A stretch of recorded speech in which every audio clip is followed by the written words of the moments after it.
My girlfriend posted, "A real man isn't intimidated by my ex." I responded with a move so bold her ex never showed up again, and the messages on her phone proved. My girlfriend posted, "Real men aren't threatened by my ex." I responded by doing something so bold her ex never showed up again. The messages on her phone were proof enough. Original post. I'm a 28-year-old guy, and I'd been dating Mira, 25, for about 8 months. Everything seemed great, until her ex, Donovan, 27, started popping up everywhere. First, it was small stuff.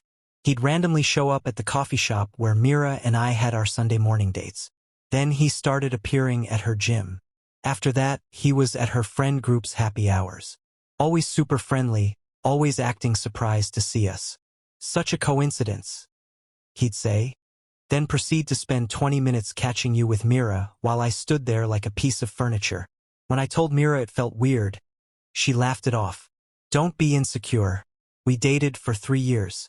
We share friends. It's a small world." Then came game night at her apartment.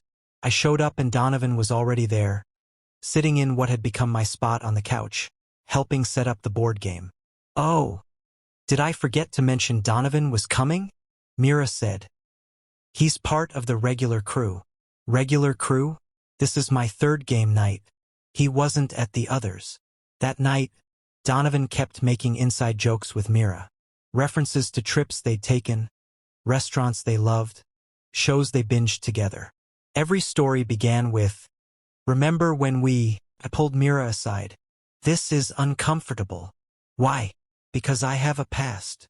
"Because your past is very present." "Wow, I didn't know you were so threatened by Donovan." "I'm not threatened. I'm annoyed." "There's a difference." She rolled her eyes. "Real men aren't intimidated by exes. If you can't handle that I'm friends with someone I dated, maybe you're not mature enough for an adult relationship." That stung. But what came next was worse. The very next day, she posted on Instagram, "Ladies, find a man who isn't threatened by your friendships. Real men understand that exes can be friends without drama. Emotional maturity is sexy. Jealousy isn't." The comments were brutal. Her friends piling on about toxic masculinity and controlling behavior. Donovan himself commented, "Preach. Glad we can show people what healthy post-relationship friendship looks like." I didn't respond. I didn't engage. I just screenshotted everything and went about my week. Friday came around. Mira texted about dinner plans. I responded normally, confirmed the time and place. Then I did something she never expected. I texted Donovan, "Hey man, saw you're cool with hanging with Mira and me. I actually need some advice about her birthday gift. You dated her for 3 years. Figured you'd know what she likes. Free for coffee tomorrow."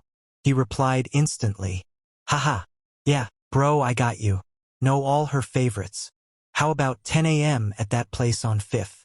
Perfect. See you there." I showed Mira the exchange. "See? I'm being mature. Asking her ex for gift advice. That's what secure men do, right?" She looked confused. "You texted Donovan?" "Yeah, you're right. I was being immature. He knows you so well. Why wouldn't I use that resource?"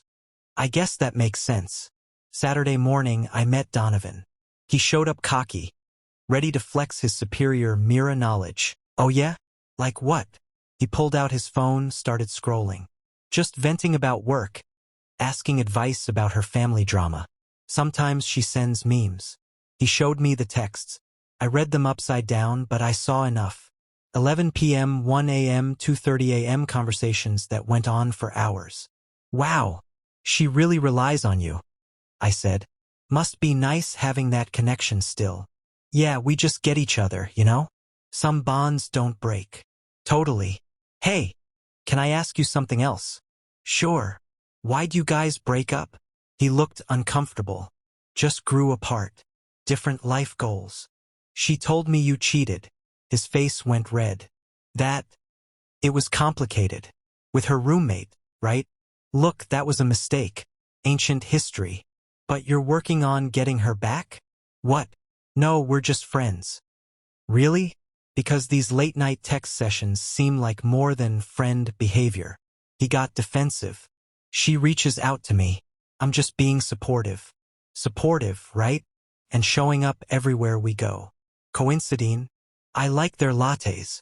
I smiled. Donovan, I'm going to be straight with you. I don't think you're over her. And I think you're hoping if you hang around long enough, she'll take you back.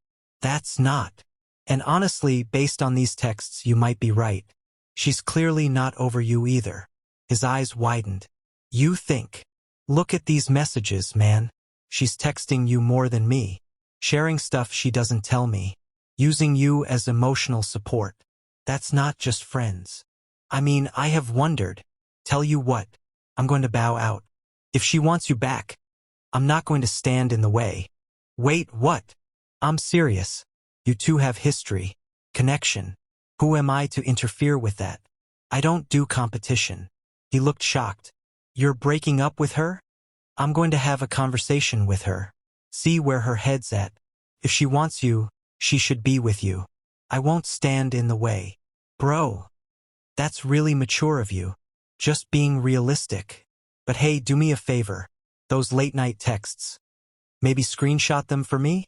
I want to approach this with facts, not feelings. He hesitated, then nodded.